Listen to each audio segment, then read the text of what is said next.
My name is Smith Armstrong, and today I'm going to present a film analysis on a documentary that was filmed, edited, and presented by National Geographic. This specific documentary discusses the discovery, recovery, restoration, and continued protection of the Angkor Wat city and temples. Angkor Wat is one of the most recognizable monuments of the ancient world, yet the massive temple complex represents only one part of a much larger story. National Geographic's documentary on Angkor Wat uses archaeology, architectural evidence, and modern technology as well as visual reconstruction to examine the civilization responsible for its construction.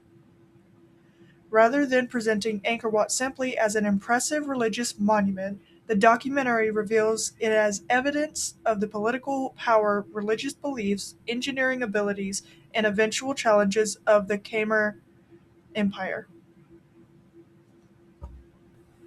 Angkor Wat was constructed during the reign of King Suryavarman II in the 12th century, when the Khmer Empire controlled a significant portion of mainland Southeast Asia. The enormous scale of the monument demonstrates both the resources available to the empire and the authority of its ruler. National Geographic connects the temple's construction to the political and religious world of the Khmer kings. Originally dedicated to the Hindu god Vishnu, Angkor Wat was designed as more than a place of worship.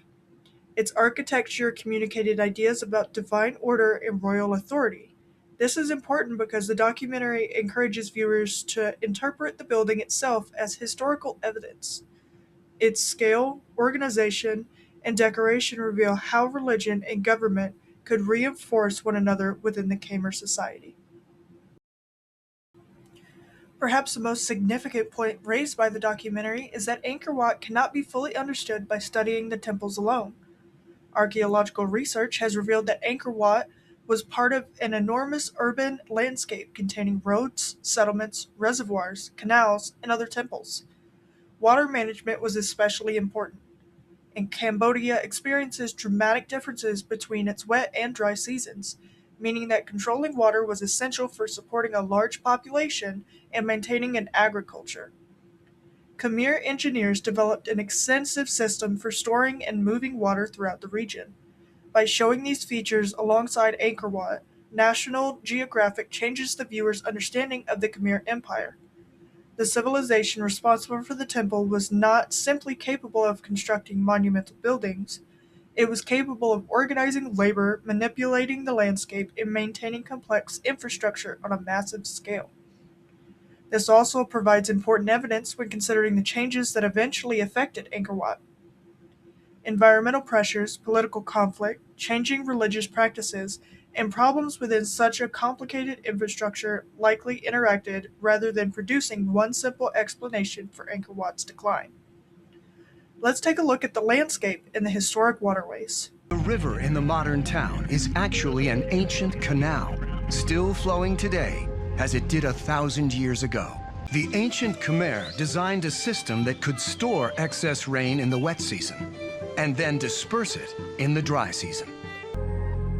New aerial imagery has revealed an ingenious network of canals and reservoirs throughout the city.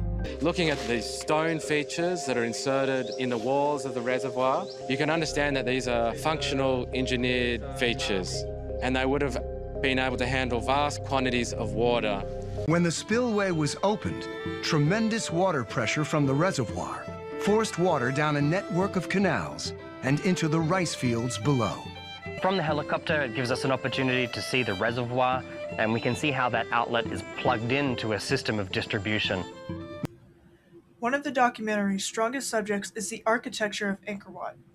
The famous central towers were designed to represent Mount Meru, the sacred mountain at the center of the universe in Hindu cosmology. The surrounding galleries, walls, and moat similarly transform religious ideas into physical architecture. The temple's extensive bas-reliefs also provide historians with another form of evidence. Scenes depicting mythology, warfare, royal processions, and religious stories reveal both spiritual reliefs and aspects of Khmer society.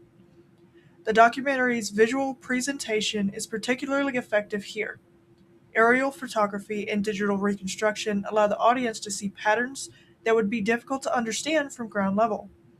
Instead of viewing individual towers or carvings in isolation, viewers can recognize Angkor Wat as a deliberately organized symbolic landscape.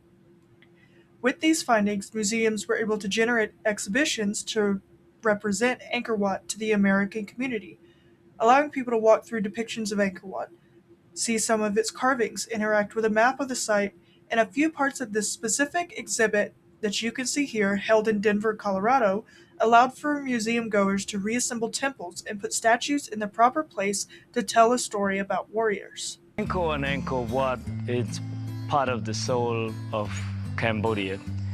It's buried in our hearts as the symbol of our people. Temple complex is a literal depiction of Hindu cosmology, carved in stone. Experts are using new technology to solve this great mystery. What we do is we look at the landscape as a whole. You really have to get up in the air and get an overview, a broader perspective on the landscape. Lasers, mounted on the helicopter, can cut through the jungle to detect topographical details hidden beneath. As a historical documentary, National Geographic's presentation is most effective when it combines physical evidence with modern visualization. Archaeological discoveries provide the foundation of the argument, while aerial imagery, maps, computer reconstruction, and expert interpretation make that evidence understandable to a general audience. However, it is also important to recognize the difference between evidence and interpretation. Archaeologists can examine structures, inscriptions, carvings, settlement patterns, and changes to the landscape, but reconstructing exactly how people experienced Angkor centuries ago requires interpretation. The documentary therefore demonstrates something important about studying history itself. New technology can reveal information that earlier historians could not easily observe, but historians and archaeologists must still interpret that evidence and revise their conclusion as new discoveries are made. Ultimately, National Geographic's examination of Angkor Wat presents the monument as much more than an architectural achievement. It becomes a window into the Khmer Empire's religion, political authority, engineering knowledge, and the relationship with the environment. The documentary is especially effective because it moves beyond the familiar image of Angkor Wat's towers and reconstructs the larger civilizations surrounding them. Through archaeology and modern technology, the landscape becomes historical evidence. Angkor Wat therefore survives not only as a monument to the Khmer Empire's power, but also as evidence of the complex society that was capable of creating and sustaining one of the ancient world's most remarkable urban landscapes.